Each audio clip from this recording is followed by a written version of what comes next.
Degrees out today here in Connecticut on December 2nd, but I'm warm inside riding this thing. Wow, what a rush. 1984 is the year I graduated high school. That's the year this baby rolled off the showroom floor, and it looks like the day it rolled off the showroom floor. It's definitely the only one we had this nice come through the shop was Sonny Seabury. He bought that one a few years back. I think it was like 3 years ago. He bought one this nice. I don't know, remember the miles on Sonny's, but this one is one of the lower mileage ones. It just broke 10,000 miles, and it's absolutely freaking stunning. The Kenny Roberts edition is the highly coveted yellow and black original factory paint job on this thing, and it's absolutely freaking immaculate. Just been gone through top to bottom. You can see it has the factory Pipeworks exhaust. Most of these were destroyed because there was very popular racing, road racing on these at tracks like Daytona, where Billy Blythe, who will probably answer the phone when you call here, he's one of our procurement guys here at the museum and at Kaplan Cycles. He actually won the RZ Cup on a stacked class of 70 riders, just on the same exact bike of this. And he told me he raced with the factory Pipeworks pipes for 3 seasons and never had a crack or anything like that. They're one of the best exhaust systems ever made. And if you look closely, you can see they're emblazoned with the factory Pipeworks logo in there. It's actually made into the mold that they make these with, I think. The pipes are in perfect condition. The entire bike is in immaculate condition. There's not a speck of dirt anywhere on this thing. Low miles. This came from the Barry Lamb collection. The bike, top to bottom, has been completely serviced. The carburetors were removed, cleaned, and rebuilt. The original air box is intact with a fresh air filter. The fuel tank is nice and clean on the inside. It's running VP fuel. The fuel lines were replaced. New spark plugs. Gear lube was changed. All the fluids are new. The brake fluid, front and rear. It's got a brand new gold chain on it that we just put on there. It's thoroughly serviced, top to bottom. Front brake fluids changed on it. Has braided stainless brake lines upgraded on the front. At the detail shop, quite a bit of work was done. They pulled the front wheel off of it and the front fender, and the forks, the clear coat on the forks was faded, so that was cleaned up. The fork rim was polished.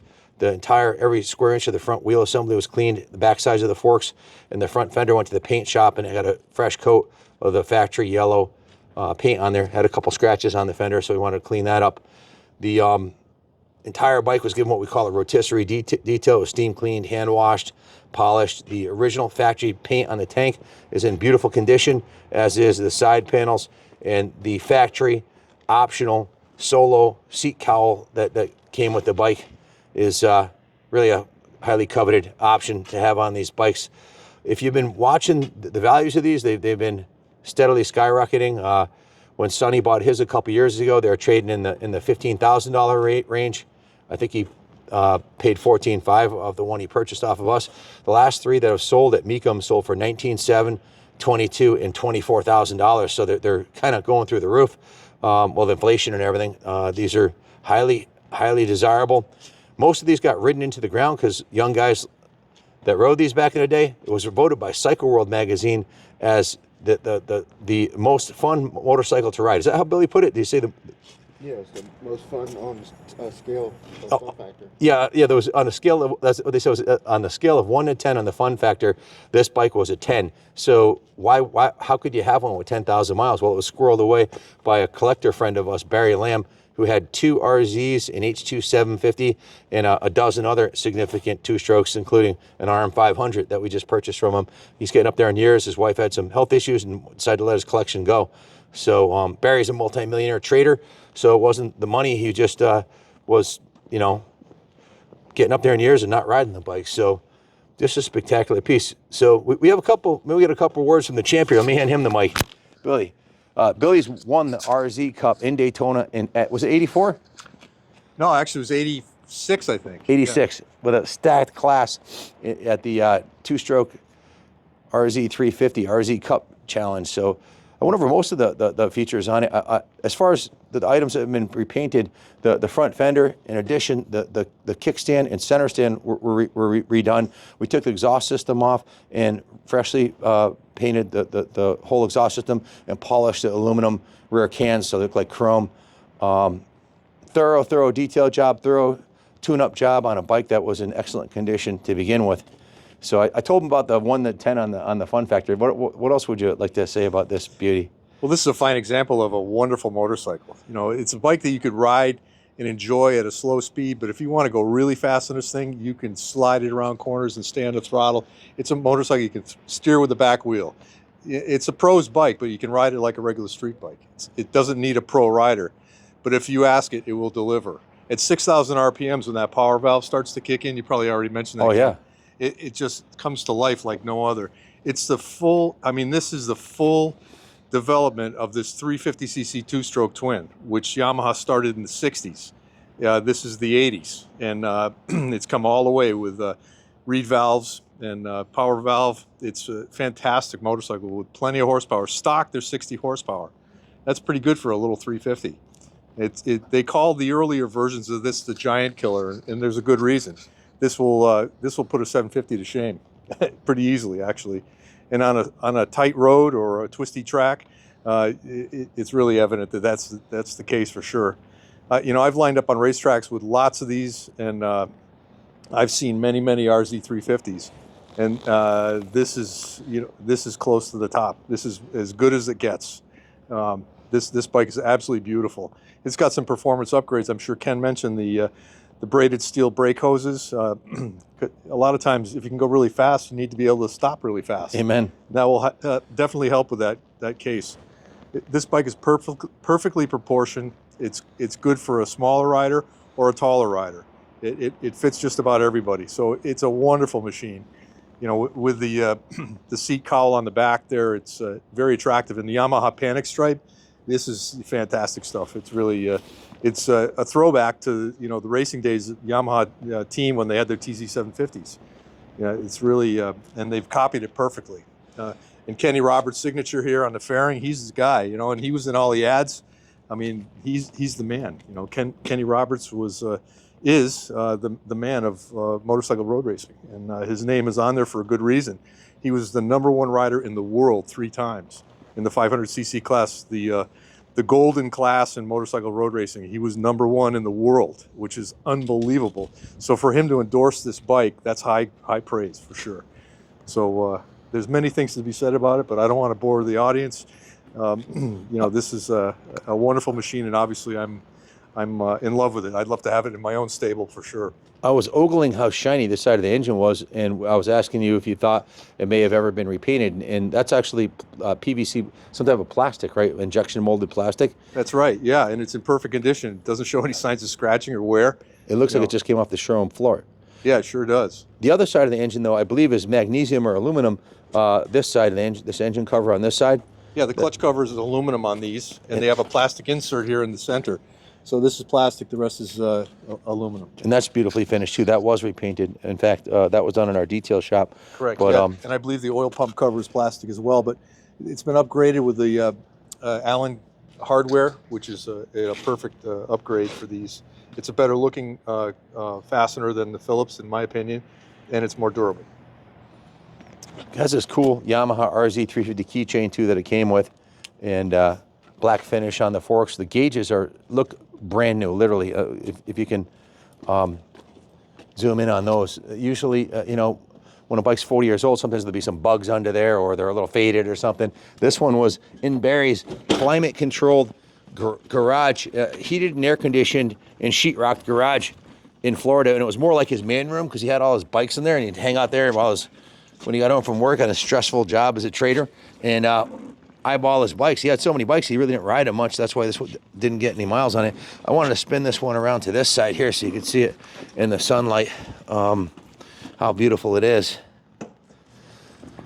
So as with most classics, the value, the ones that are bringing the real money are the ones that are perfectly sorted out like this and have no excuses, you know, and no issues. So it's original paint on the tank, side panels and rear cowling is in mint shape. The original paint on the fairing, like I said, the only item on the bodywork that we had painted was the front fender. So it's a beauty. Yeah, these pipes, Ken, are quite a bit lighter than the stock ones. I don't know if you mentioned that. No, I didn't. But the stock pipes were catalytic converters. To get through American emissions, Yamaha figured a way around by using catalyzers.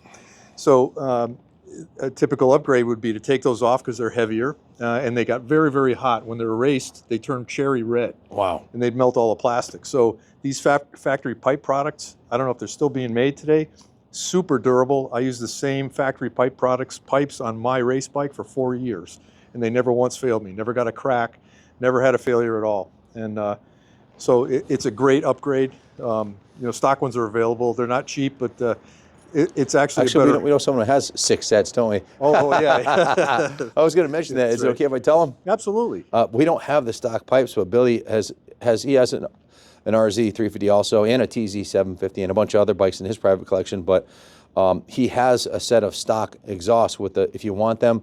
And how much? Like we didn't get pipes with this from Barry when we bought it from him, the stock pipes. But if you want a set, Billy has them. And how much would they be, Billy? I've got a really pristine set at $500. You know, I think that would be a good price. And they basically plug into the ignition system. And there's a light on the dash, the catalyzer light, that lets you know that it's in good condition. And if it fails, it blinks up. So they're quieter than stock, heavier than, quieter than these pipes, very slightly quieter, and quite a bit heavier. But they are the stock items, if you really had to have the stock items. How many of them left do you think have this original reflector on the back still? That's one of the things I left on my racer. Did you really? Yeah, I did. All the years I raced, I had that on the back, and I left the horns on the front. So in case anybody got in the way of my RZ350 road racer, I'd blow the horn at them and kind of throw them off a little bit. So the tech people did not really like that very much at the racetrack, but I kept them on all the years I had it. Now, there is a peculiar blemish on the front fairing right here I wanted to point out. There's a couple of red dots on here, and it looks like blood to me. And we tried buffing it off with certain waxes, and it wouldn't come off. We didn't want to damage the finish. But we even had Woody, our paint specialist, look at it, and he thought that perhaps somebody had hit a bird or something and then clear coated it over. I don't really know. Why would you do that? I don't know. I have no. That sounds like a terrible way to explain that. But how else would you explain that, Billy? No, I could only say that it looked like it might have hit something that was flying, and just squirted a little blood on it, and somehow they clear coated over it. Maybe it was a badge of honor. Maybe something happened that, someone in the past. I don't know, but have no idea, and we couldn't buff it out. Well, so, we know Barry never raced the bike. He's a big dude, and he just kept it as more of a trophy bike, and it's never been on the track. It's just always been maintained in this condition. So it's a rare survivor, I guess you'd say, because you can restore them. To take your average Craigslist, Facebook turd that you roll out of a garage hasn't run in 20 years and get it to this condition, you'd easily put 100 hours labor to 100 to 150 to do a frame off on one of these. It's just it's a lot of work. So at today's shop rates, you'd spend as much as it would cost to buy one that's already done. Even more. Yeah, you're better off buying one like this. Yeah, for sure. That's dialed in than one that's needs a restoration. That's for damn sure. Looking at this side, Ken, I was noticing the steering damper that exists here on the frame and the lower triple clamp. That's a period upgrade as well. That was grafted in there, and they had to cut away this cover a little bit to allow for that. But that's a beautifully cast fastener for that frame. So that's a universal steering damper. It would take away any little bit of wobble that you have, and it's adjustable. You can adjust this by doing a click here and a click there. Were you using those when you were racing?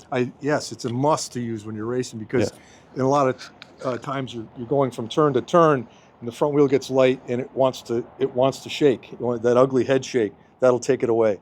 So you could go into a corner with confidence and know that you're not going to come out with head shake. So, what else did I notice? Oh, the cylinders.